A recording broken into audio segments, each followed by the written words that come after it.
प्रिय छात्रों, 24 अप्रैल से होने वाली बोर्ड परीक्षा 2021 में हिंदी विषय के प्रश्न पत्र किस प्रकार से आएंगे, उन्हें हमें किस तरह से सॉल्व करना है, इसके लिए हम आपको एक सॉल्व पेपर क्रमशः दे रहे हैं, जिसके भाग 1 और भाग 2 के अंतर्गत खंड का के 7 प्रश्न तक बताए जा चुके हैं। अब खंड खा में प्रश्न संख्या 8 से हम देखेंगे। प्रश्न संख्या 8 के खंड का में संस्कृत गद्यांशों का संदर्भ सहित हिंदी में अनुवाद करना होगा। प्रश्न रहेगा, निम्नलिखित संस्कृत गद्यांशों में से किसी एक का संदर्भ सहित हिंदी में अनुवाद कीजिए। अब यहाँ पर आपको 2 प्रकार के गद्यांश मिलेंगे अथवा में, दोनों में से किसी एक गद्यांश का अनुवाद आपको करना है और उसका संदर्भ भी देना है।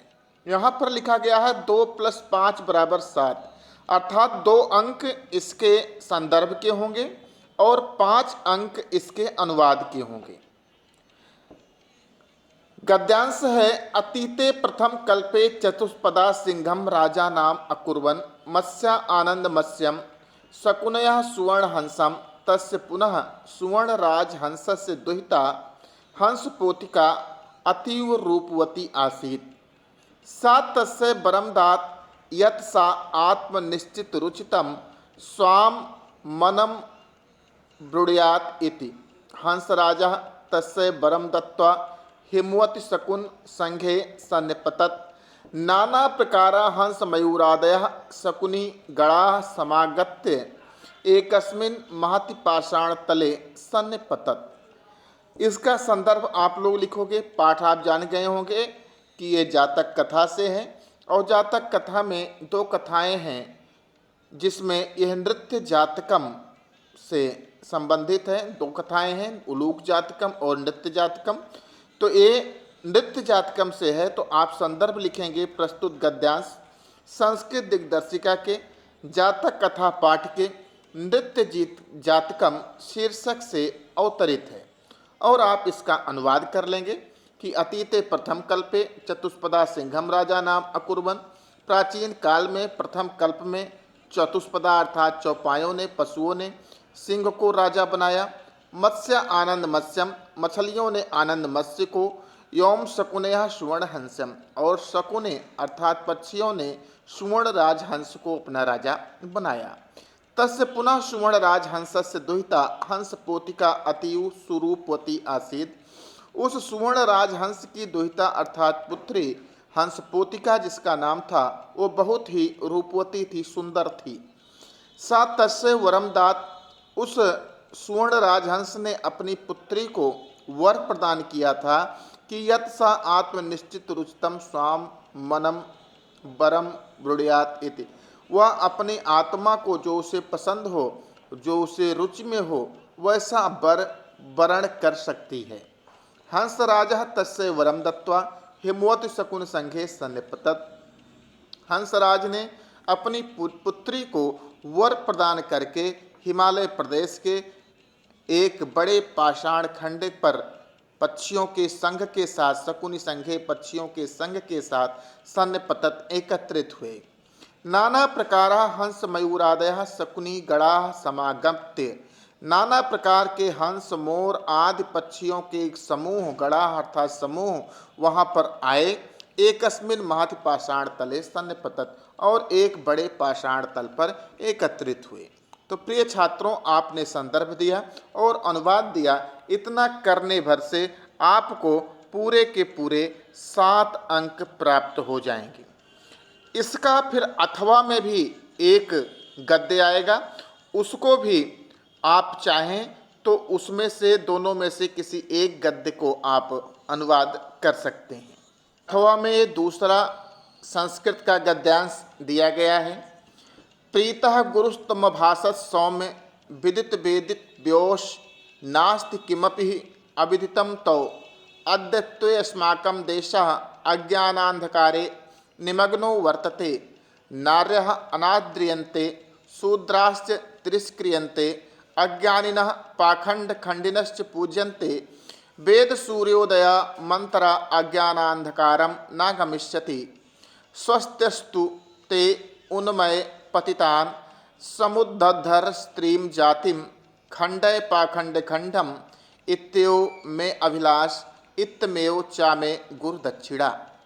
प्रिय छात्रों, प्रस्तुत गद्यावतरण हमारी पाठ्य पुस्तक संस्कृत दिग्दर्शिका के महर्षि दयानंद नामक पाठ से लिया गया है। आप इसका संदर्भ लिखोगे, यहाँ से आपको 2 अंक प्राप्त होंगे। अब इसका आपको अनुवाद करना है कि प्रीतः गुरुस्तमभासस सौम्य। प्रसन्न होकर गुरु ने कहा, हे सौम्य, विदित वेदित व्योश नास्ति किमपि अविदितम तो। हे सौम्य, तुम जानने योग्य सभी विषयों को जान गए हो, तुम्हारे लिए कुछ भी अविदित नहीं है। अद्यत्वेव अस्माकं देशः अज्ञान अंधकारे निमग्नो वर्तते। आजकल हमारा देश अज्ञान रूपी अंधकार में निमग्नो अर्थात डूबा हुआ है। नार्यः अनाद्रियन्ते, नारियों का अनादर हो रहा है। शूद्राश्च तिरस्क्रियन्ते, शूद्रों का तिरस्कार किया जा रहा है। अज्ञानिनः पाखंड खंडिनश्च पूजन्ते, अज्ञानियों और पाखंडियों की पूजा हो रही है। वेद सूर्योदय मंत्रा अज्ञानांधकार न गमिष्यति। वेद अर्थात ज्ञान रूपी सूर्योदय के बिना अज्ञान रूपी अंधकार न गमिष्यति, नष्ट नहीं होगा।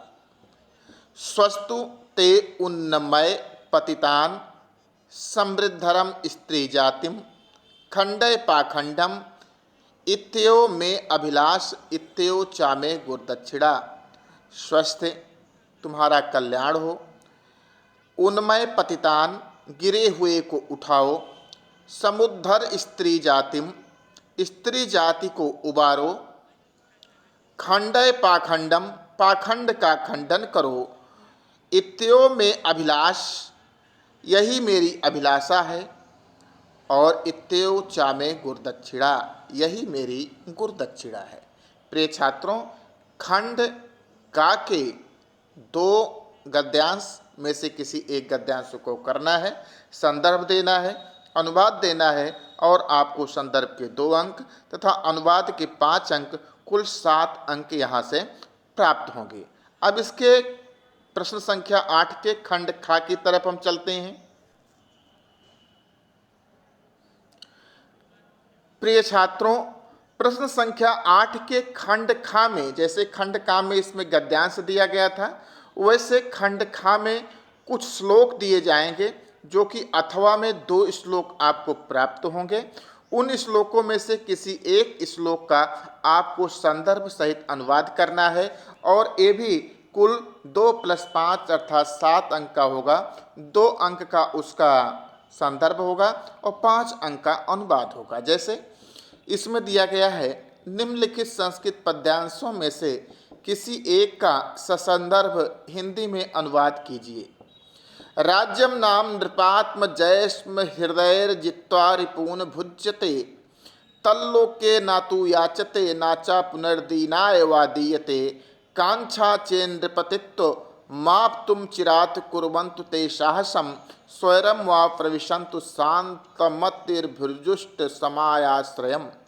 यह श्लोक कहाँ से है? दूत वाक्यम से है। तो आप इसका संदर्भ लिख देंगे। यह श्लोक हमारी पाठ्य पुस्तक संस्कृत दिग्दर्शिका के में संकलित दूत वाक्यम पाठ से उद्धृत है और इसका अनुवाद करना है। प्रिय छात्रों, इसमें दूत वाक्यम पाठ के श्लोक आए हैं। अथवा में जो है वो भी दूत वाक्यम पाठ से है। इस साल वर्ष 2021 की बोर्ड परीक्षा में दूत वाक्यम पाठ आपके पाठ्यक्रम में नहीं है, इसलिए हम इसका अनुवाद नहीं बता रहे हैं। लेकिन आप इतना जानिए कि आपको खंड खा में अथवा करके 2 श्लोक प्राप्त होंगे और दोनों श्लोकों में से किसी एक श्लोक का संदर्भ सहित हिंदी में अनुवाद करना है। 2 अंक संदर्भ के और 5 अंक उसके हिंदी अनुवाद के, कुल 7 अंक यहाँ पर प्राप्त होंगे। अर्थात प्रश्न संख्या 8 के खंड का से 7 अंक और खंड खा से 7 अंक, कुल 14 अंक प्रश्न संख्या 8 से आपको प्राप्त होगा। अब हम चलते हैं प्रश्न संख्या 9 की तरफ। प्रश्न संख्या 9 में आपको आपके पाठ्य पुस्तकों से, जो आपके संस्कृत दिग्दर्शिका में जो पाठ संकलित हैं, उससे कुछ प्रश्न पूछे जाएंगे। कुल 4 प्रश्न पूछे जाएंगे। उसमें से आपको किन्हीं 2 प्रश्नों का उत्तर देना होगा और प्रत्येक प्रश्न का उत्तर 2 + 2 अर्थात कुल 4 अंक का होगा। जैसे यहाँ पर पूछा गया है कि निम्नलिखित में से किसी 2 प्रश्न का उत्तर संस्कृत में दीजिए। आपको प्रश्न का उत्तर संस्कृत में देना होगा। श्री मालवीय पितुम किम नामासीत, मदन मोहन मालवीय पाठ से है। पूछा जा रहा है कि मालवीय के पिता का क्या नाम था। तो आपने पढ़ा होगा, तो पहले ही पैराग्राफ में है कि मालवीय के पिता का नाम ब्रजनाथ मालवीय था। तो आप संस्कृत में ठीक ऐसे ही लिख देंगे, श्री मालवीयस्य पितुः नाम ब्रजनाथ मालवीय आसीत्। आपको सिर्फ पिता का नाम जोड़ना है और यहाँ से श्री मालवीय पितुः नाम केवल इतना जोड़ना है, ब्रजनाथ मालवीय आसीत्। श्री कृष्ण कस्य समीपे दौतेन गतः, दूत वाक्यम से है कि श्री कृष्ण ने किसके सामने दूत बनकर गए थे। श्री कृष्ण किसके सामने दूत बनकर गए थे? तो श्री कृष्ण दुर्योधन समीपे दौतेन गतः। अगला प्रश्न है, कानन ध्रुवः गाम पुष्पैः कदा अविकरन्ति। तो इसका उत्तर है बसंत ऋतु, बसंत के ऋतु में कानन ध्रुवः बन के वृक्ष, गाम अर्थात पृथ्वी पर, पुष्पैः अविकरन्ति पुष्प बिखेरते हैं। प्रश्न पूछा गया था, कानन ध्रुवः बन के वृक्ष, गाम पृथ्वी पर, पुष्पैः पुष्प, कदा विकरन्ति कब बिखेरते हैं। तो कब बिखेरते हैं? बसंत ऋतु में। बसंत ऋतु कानन ध्रुवः गाम पुष्पैः अविकरन्ति। अगला प्रश्न पूछा गया है, संस्कृत साहित्यस्य का विशेषता अस्ति। संस्कृत साहित्य की क्या विशेषता है? तो आप उसका उत्तर लिखोगे, संस्कृत साहित्यम सरसम सुमधुरम च अस्ति। संस्कृत का साहित्य सरस और मधुर है। यहाँ पर 4 प्रश्नों का उत्तर दे दिया गया है, लेकिन आपको इन 4 में से किन्हीं 2 प्रश्न का उत्तर जो आपको सरल लगता हो, जो आपको अच्छे तरीके से आता हो, वही देंगे और आपको 2 + 2 दोनों प्रश्न के 2 और 2 4 अंक प्रश्न संख्या 9 से प्राप्त हो जाएंगे। प्रिय छात्रों, प्रश्न संख्या 10 के 3 खंड हो गए, खंड का, खंड खा और खंड गा, जिसमें रस, अलंकार और छंद से संबंधित प्रश्न पूछे जाएंगे। आपको उसकी परिभाषा और उदाहरण दोनों देना है। इसमें आपको 1 अंक परिभाषा के और 1 अंक उदाहरण के प्राप्त होंगे। जैसे प्रश्न संख्या 10 का खंड का, यहाँ पर रस से संबंधित है। प्रश्न पूछा गया है, हास्य रस अथवा वीर रस का स्थायी भाव के साथ परिभाषा या उदाहरण दीजिए। अब हास्य रस आप जानते हो कि एक ही का देना है, चाहे हास्य रस का आप दे दें चाहे वीर रस का दे दें। जैसे हास्य रस आप दे रहे हैं तो वेशभूषा, वाणी, चेष्टा आदि की विकृति को देखकर मन में या हृदय में जो विनोद का भाव जागृत होता है उसे हास कहा जाता है। यही हास नामक अस्थाई भाव, ये हास क्या है? हास्य रस का अस्थाई भाव है। यही हास नामक अस्थाई भाव विभाव, अनुभव एवं संचारी भाव से पुष्ट होकर हास्य रस में परिणत हो जाता है। इसका अस्थाई भाव हास है। आलंबन, विभाव, विकृत वेशभूषा या शारीरिक चेष्टाएं इत्यादि होती हैं। जैसे इसके उदाहरण में तुलसीदास जी का एक प्रसिद्ध उदाहरण है, बिंध्य के भासी उदासी तपोव्रत धारी महाबीनु नारी दुखारे गौतम तीय तरी तुलसी सो कथा सुनि भे मुनि वृंद सुखारे। वही है शिला सब चंद्रमुखी पर से पद मंजुल कंज तिहारे। किन्हीं भली रघुनायक जू करुणा करी कानन को पग उधारे। प्रिय छात्रों, यह उदाहरण तुलसीदास जी के द्वारा लिखा हुआ है कि जब राम जी का वनवास हुआ तो विंध्याचल पर बसने वाले उदासी संप्रदाय के तपस्वी यह जानकर खुश हो गए कि राम अब चित्रकूट आ रहे हैं और यहाँ पर आने पर जितनी भी शिलाएं हैं वो सभी स्त्रियां बन जाएंगी और उनके स्त्रियां नहीं हैं उन्हें स्त्री प्राप्त हो जाएगी, क्योंकि राम ने अहिल्या नामक स्त्री का उद्धार किया है। इसलिए यह बात उनके मन में हो गई है कि वह किसी भी पत्थर को अगर उनके चरण रज छू देंगे तो वह स्त्रियां बन जाएंगे। तो इस छंद में अस्थाई भाव हास है, रामचंद्र जी आलंबन है, गौतम की स्त्री का उद्धार उद्दीपन है, मुनियों की कथा आदि सुनना अनुभाव है, तथा हर्ष उत्सुकता चंचलता आदि संचारी भाव हैं। इसमें हास्य रस का आश्रय पाठक है तथा आलंबन बिंद के उदासी है। इसी प्रकार से आप चाहो तो वीर रस का भी उदाहरण दे दो। प्रिय छात्रों, रस से संबंधित हमने आपको एक क्लास नोट्स भी दिया है जो आपको हमारे YouTube चैनल की प्लेलिस्ट पर प्राप्त हो जाएगा। आप उसको देखें, पढ़ें और उससे नोट्स तैयार करें और हमारा अनुरोध है उसी से आप लिखें, जिससे आपको आपकी परीक्षा में सरलता से अच्छे अंक प्राप्त हो सकें। प्रश्न संख्या 10 के खंड खा में आपको अलंकार से संबंधित प्रश्न पूछा जाएगा, जिसमें उसकी परिभाषा और उदाहरण देना होगा। 1 अंक परिभाषा के प्राप्त होंगे और 1 अंक उसके उदाहरण के प्राप्त होंगे। 2 अलंकार आपसे पूछे जाएंगे अथवा करके रहेंगे, दोनों में से किसी एक का उत्तर आपको देना है। जैसे इसमें पूछा गया है, अनुप्रास अथवा उपमा अलंकार को परिभाषा या उदाहरण, परिभाषा सहित उदाहरण दीजिए।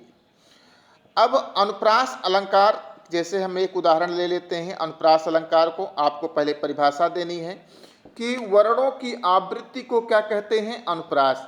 अर्थात जहाँ समान वर्णों की बार बार आवृत्ति होती है वहाँ पर अनुप्रास अलंकार होता है। आपने परिभाषा दे दी, अब आप इसका उदाहरण दे सकते हैं कि तरणी तनुजा तट तमाल तरुवर बहुछाए, या रघुपति राघव राजा राम पतित पावन सीताराम। अब प्रथम उदाहरण में देखिए ता ता ता ता ता वर्ण का आवृत्ति हुई है, रा वर्ण की आवृत्ति हुई है दूसरे उदाहरण में। तो यहाँ पर जब वर्णों की आवृत्ति हुई है तो यहाँ पर वर्णों की आवृत्ति के कारण अनुप्रास अलंकार है। आप चाहें तो उपमा अलंकार की भी परिभाषा दे सकते हैं, लेकिन किसी एक का देना है। 1 अंक परिभाषा के और 1 अंक आपको उदाहरण के प्राप्त होंगे।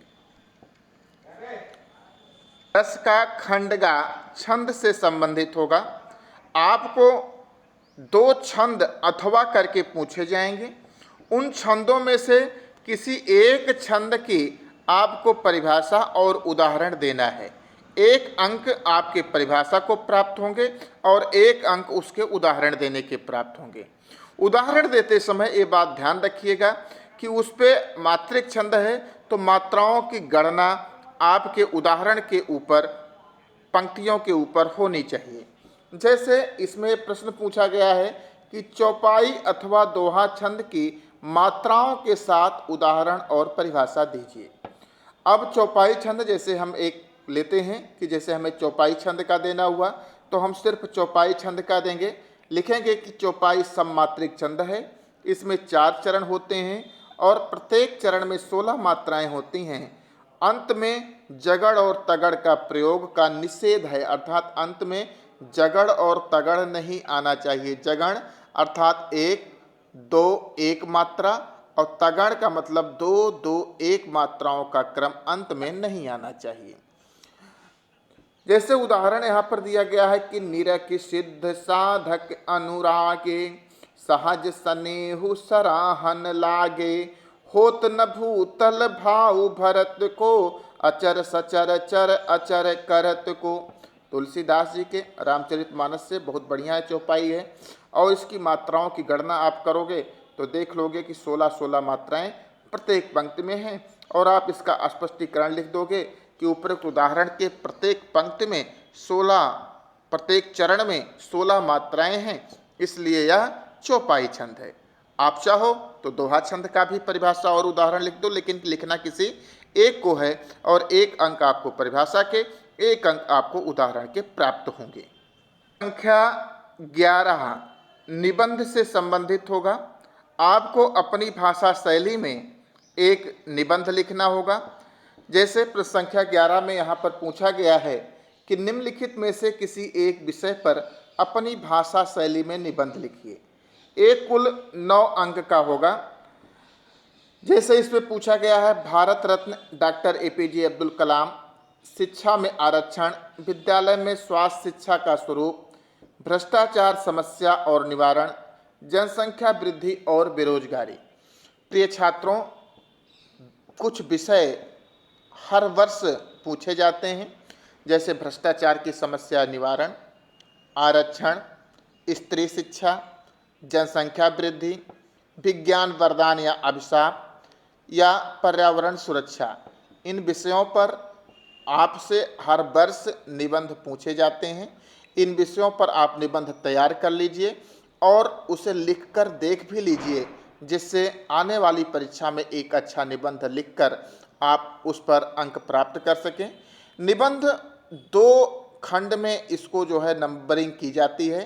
2 + 7 = 9 लिखा गया है। 2 अंक आपके उस निबंध की रूपरेखा के प्राप्त होते हैं और 7 अंक आप उस निबंध को अपनी भाषा शैली में जिस प्रकार से लिखते हो उस पर प्राप्त होते हैं। अब हम चलते हैं प्रश्न संख्या 12 पर। 12 में खंड का में संधि से संबंधित प्रश्न होते हैं, जो 1-1 अंक के होते हैं। आपको उसमें से विकल्पों में से छांटना होता है कि कौन सा संधि विच्छेद सही होगा। जैसे इसमें है हरेव का संधि विच्छेद होगा, तो प्रिय छात्रों ये हरेव, हरे धन औ सही होगा। ये पूर्व रूप संधि है। पूर्व रूप संधि में ए या ओ के बाद अगर आ आवे तो ए और ओ का लोप हो जाता है, आ का लोप हो जाता है और आ के स्थान पर अवग्रह का चिन्ह, ए जो यश के आकार का चिन्ह है इसे अवग्रह कहते हैं, ए अवग्रह का चिन्ह रख दिया जाता है। इसी प्रकार ग्रामेपि का संधि विच्छेद क्या होगा, तो इसका भी होगा संधि विच्छेद ग्रामे धन अपि। ना तो इसका ए सही है ना बी सही है, इसमें ग्रामे धन अपि है, यही पर सही है क्योंकि यह पूर्व रूप संधि का उदाहरण है। अगला हरिरम्य का संधि विच्छेद क्या होगा, तो यहाँ पर बी इसका उत्तर सही है। हरिर धन रम्य हम लिख देंगे बी, हरिर धन रम्य बराबर हरिरम्य। अब इसका खंड खा समास से संबंधित होगा। पूछा गया है घन श्यामः में समास है, तो घन श्यामः, घन धन श्यामः, घन बादल किस रंग का है, श्याम वर्ण का। या श्याम किस वर्ण के हैं, घन वर्ण के हैं। घन अर्थात बादलों के वर्ण के, श्याम वर्ण के हैं। तो इसमें उपमा और उपमेय या विशेषण या विशेष्य का संबंध होने के कारण कर्मधारय समास है। इसी प्रकार चंद्रशेखर में समास है, तो चंद्र शेखर यस्य सः, इसमें बहुब्रीहि समास है क्योंकि चंद्र जिसके शेखर पर है अर्थात भगवान शंकर, ये बहुब्रीहि समास का उदाहरण है। 13वां प्रश्न रहेगा आपके शब्द रूप और धातु रूप से संबंधित। 13वें का खंड का में जैसे प्रश्न पूछा गया कि कुरुतम अथवा पठिष्यति ये किस धातु का है, किस लकार का है, किस पुरुष का है तथा किस वचन का है। दोनों में से कोई एक धातु आपको लेनी है। तो धातु बता देंगे तो आधा अंक, लकार बता देंगे तो आधा अंक, पुरुष बता देंगे तो आधा अंक, वचन बता देंगे तो आधा अंक, अर्थात एक कुल 2 अंक का होगा। जैसे कुरुतम क्री धातु का है, लोट लकार का है, मध्यम पुरुष का है और द्विवचन का है। या पठिष्यति पठ धातु की है, आधा अंक प्राप्त हो गया। लकार बता दिया, लृट लकार का है, आधा अंक प्राप्त हो गया। एक प्रथम पुरुष का है, इस पर भी आधा अंक हमें प्राप्त हो गया, और एक वचन का रूप है, आधा अंक। इस प्रकार से अगर हम चारों खंड इसके बता देते हैं, धातु, लकार, पुरुष और वचन, तो हमें कुल 2 अंक प्राप्त हो जाएंगे। इसी प्रकार से खंड खा शब्द रूप से संबंधित होगा। जैसे आत्मभी रूप आत्मन का कौन सा है, तो प्रिय छात्रों आत्मभी रूप आत्मा से संबंधित है, ये तृतीया विभक्ति बहुवचन का है। इसी प्रकार खंडगा प्रत्यय से संबंधित है कि गुरुत्व में कौन सा प्रत्यय है, तो इसमें हम देख रहे हैं प्रत्यय जो शब्द या धातु के अंत में लगता है, इसमें त्वा प्रत्यय है। गतः में कौन प्रत्यय है, इसमें कत प्रत्यय है, वत नहीं कत, कत प्रत्यय है यहाँ पर। अगला खंडघा इसका होगा कि रेखांकित पदों में से किसी एक पद में प्रयुक्त विभक्ति तथा उससे संबंधित नियम बताइए।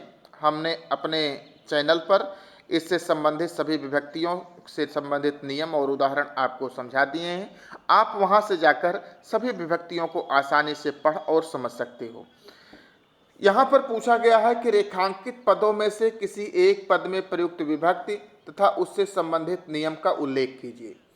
अब जैसे पुत्राय स्वस्थि, तो पुत्राय हम जानते हैं कि नमः स्वस्ति स्वाहा सुधा अलम वखट योगाच चतुर्थी विभक्ति।